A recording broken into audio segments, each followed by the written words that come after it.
Hello everybody, in today's video I'm going to be teaching you how to take images like this, where the sun is illuminating the subject from behind, but using a lighting technique where you, as the photographer, have the most creative control.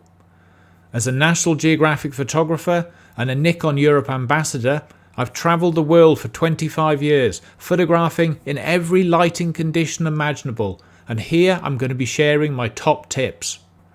Welcome back to the channel everybody, my name is Andy Parkinson and today we are talking backlighting. Used effectively and in the right conditions, backlighting can produce some astonishingly beautiful images, the subject bathed by a warm halo of glowing light. If I had to choose just one way of lighting my subjects, then I would 100% be choosing backlight. So let's look first at some of the advantages of this way of shooting and some potential issues to watch out for. I'll also detail my top tips as we go so that you can hopefully take images just like these. And if you stay to the end of this video, then I'm going to share with you the single most important thing that you can say to yourself as a photographer or as someone who has an interest in trying to improve the standard of your own photography. The first major bonus of backlighting is simply the way that it can make the subject look. And it doesn't matter what it is that you're photographing. For me, it's usually animals or birds, and occasionally my wife Claire. But she has banned me from ever showing any images of her on my channel. And as she edits all of these videos, I've got no chance of getting any through. For you, it could be your friends, your family, your kids, it doesn't matter. But if you position them with the sun behind them and ideally against a shadowed backdrop, as this will show off the light better, then they will look simply stunning, or at least their very best. As with all photography, the lower that the sun is in the sky, the closer that it is to the horizon, the better the quality of light and the better that the image will ultimately be. This is really the foundation upon which wildlife photography is built. Unfortunately, for someone like me who has a potato for a head, I don't backlight very well at all. Much like this gannet, my hair has long since blown away, and you can see the difference in this image, which part of this young gannet backlights most effectively, and it's definitely not the top of his head. This is really important to remember. Fluffy animals like this female grizzly bear backlight really well, whereas it is much less visible with animals that have smoother outlines. The second significant advantage of backlighting is that it creates a high contrast subject, so it is much easier to photograph when animals are fast moving, like this mallard drake wing breaking as it comes into land. This is because it gives the camera an easy target to lock onto, with clearly defined, highly contrasting edges. As this adult male swan set off in pursuit of an unfortunate Canada goose, it was incredibly easy for the animal eye tracking on my Nikon Z9 to lock on and to stay locked on. Even if I didn't have such a sophisticated camera, then the size and speed of the swan, coupled with the high contrast nature of the opportunity would, I'm certain, still have yielded some cracking images. Equally, you can see clearly the high contrast nature of this gannet, almost glowing as it comes into land over the storm-tossed North Atlantic. The light in this moment was not of the highest quality, maybe 2 to 3 hours after sunrise, but the gannet's sunlit form still radiates against the crashing waves behind, which are darker than the gannet because they're still in the shade. Top tip here is to always try to ensure that the background is darker than the subject, even if it is only marginal, as this will show off the backlighting more effectively. You can see with this alert mountain hare that the backlight is more visible when it's against a slightly darker part of the background. The third reason why backlighting is so advantageous is how effective it can be when you're photographing animals small in the frame, as part of a wider landscape. This is because of how the subject, surrounded by a halo of light, will pop in the scene, like this grizzly bear mum with her 2 cubs in a sedge meadow in Alaska's Lake Clark National Park. The mum only represents a tiny part of the image, yet the eye is drawn immediately to her. I would have liked the cubs to have been separated, of course, but you can't have everything. These two great crested grebes probably occupy a similarly sized part of the frame, and whilst perhaps not as immediately obvious as the bears, the eye does eventually find them, later taking in the golden glow of the water and the muted tones of the forest backdrop. Contrast those two images with this mountain hare, where the light is not as soft, but you can still see the ring of backlight that surrounds her hunkered form, the shadowed, darker part of her snow hollow, giving enough contrast to show off the rim lighting. Even if you are photographing animals or birds in a slightly more abstract way, like this rear view of an adult swan in threat posture, the swan still pops immediately, drawing the eye directly to her. I particularly like how her serene, illuminated elegance contrasts so dramatically with the darkly tangled, chaotic mess of the lakeside vegetation. My top tip here is that backlight can be a really effective way of lighting subjects that you are perhaps unable to get close enough to, or that are distant, like these two great crested grebes courting. Perhaps the greatest advantage of shooting in backlight, however, is the amount of creative control, the amount of exposure latitude that we have in comparison with, say, front lighting. So let's look at a quick comparison to explain that point. This jaguar was captured using front light, where the sun is coming from over my shoulder and lighting the face of the jaguar. With front light there is only a narrow area of correct exposure. Maybe you have a little bit of latitude each side, maybe 2/3 of a stop each way at most. But beyond that, you're going to have an image that looks fundamentally flawed. And this bit is really going to pain me because I am so obsessive about my images and exposure that damaging my images to make a point is going to be unpleasant for me.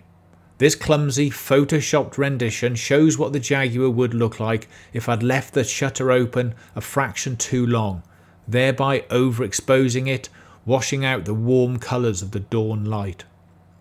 Contrast that with this image, where if I hadn't left the shutter open quite long enough, the opposite would happen and it will be underexposed, a little too dark and murky.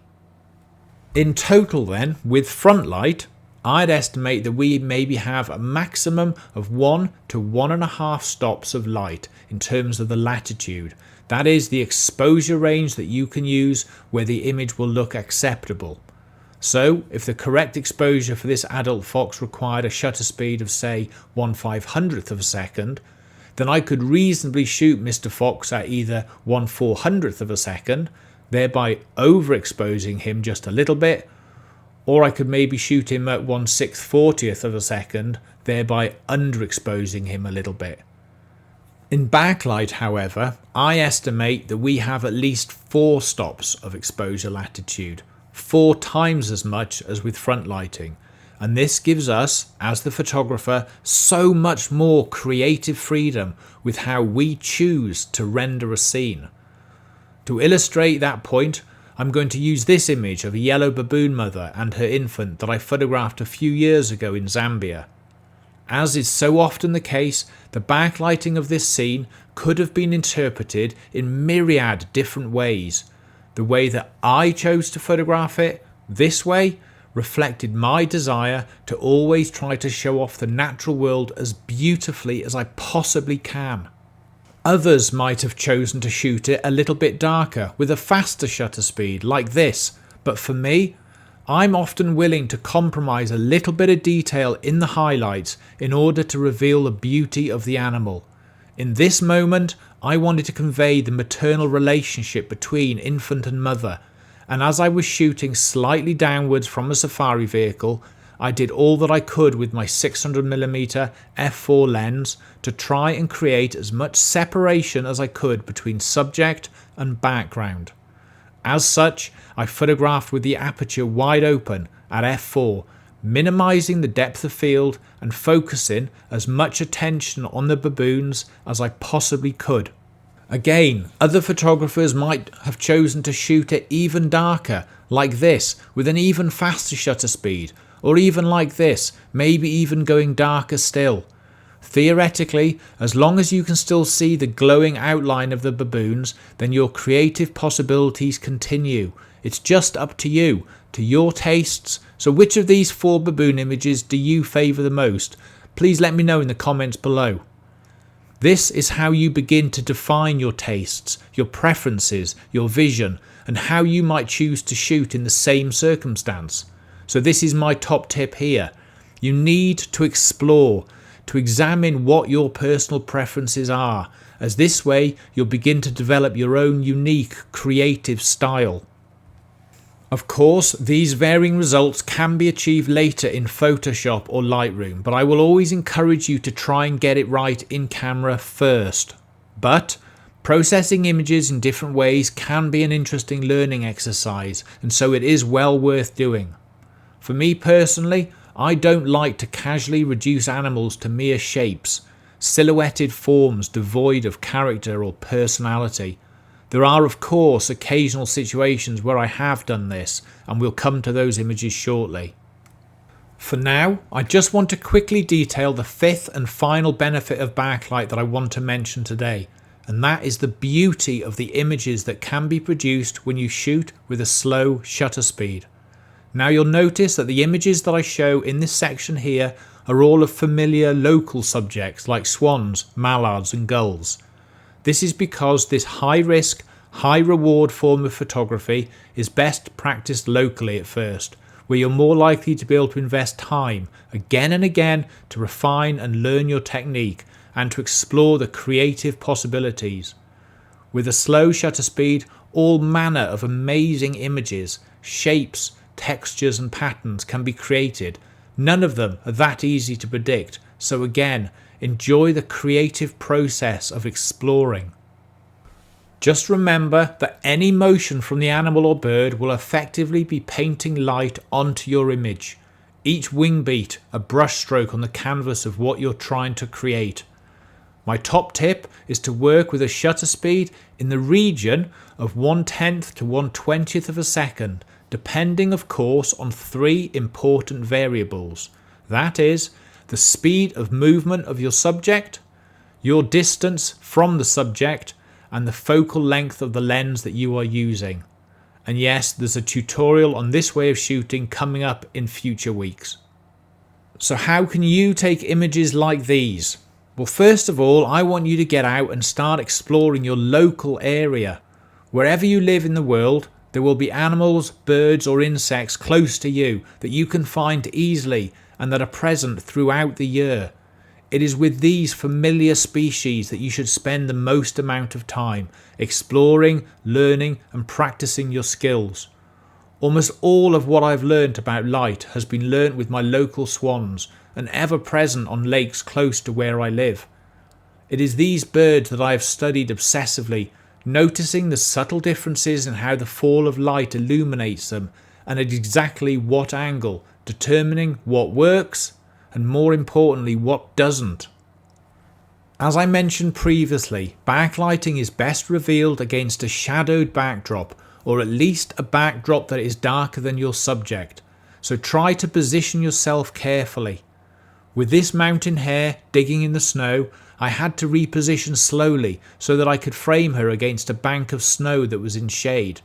Had I framed her against the white sky, you would never have been able to see the backlighting effect. You then have a choice as to how you expose. What kind of effect do you want to produce? And so you need to consider the tonal range of the image from the darkest part to the lightest part, which leaves you with a couple of options.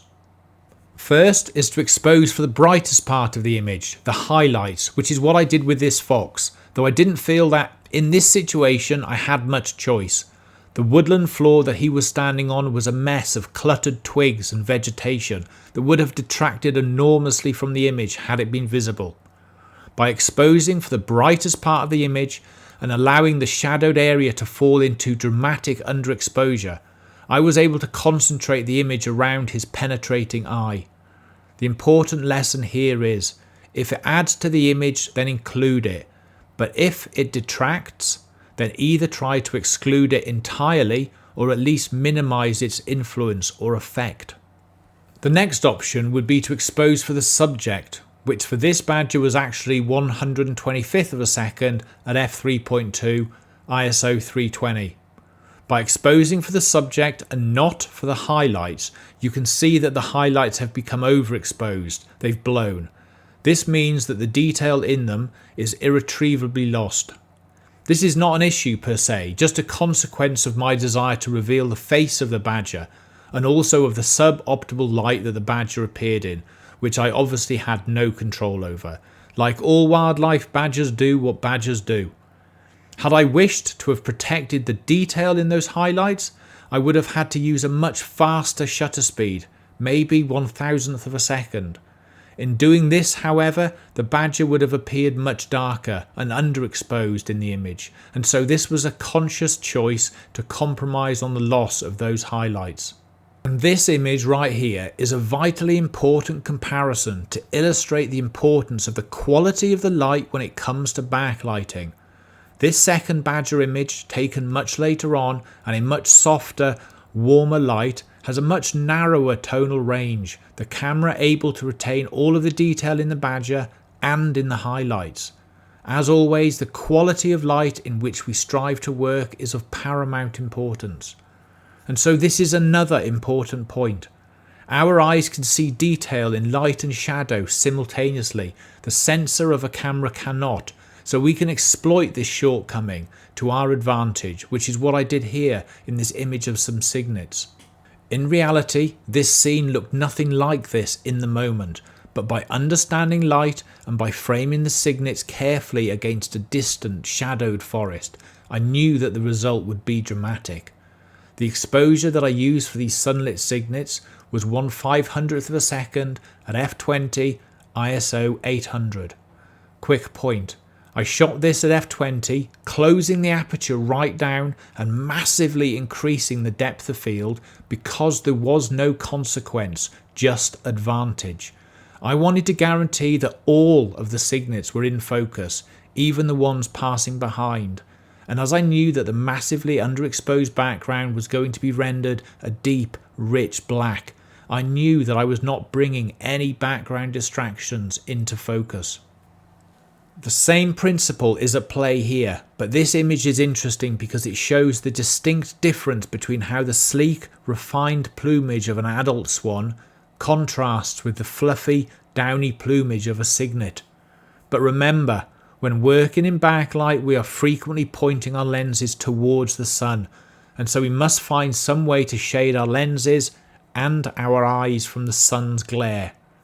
With this giraffe image, my lens was shaded by the forest, whereas with this robin, I positioned myself to shoot at a more oblique angle. But just look at how effective the backlight is at revealing detail in the wind-blown snow.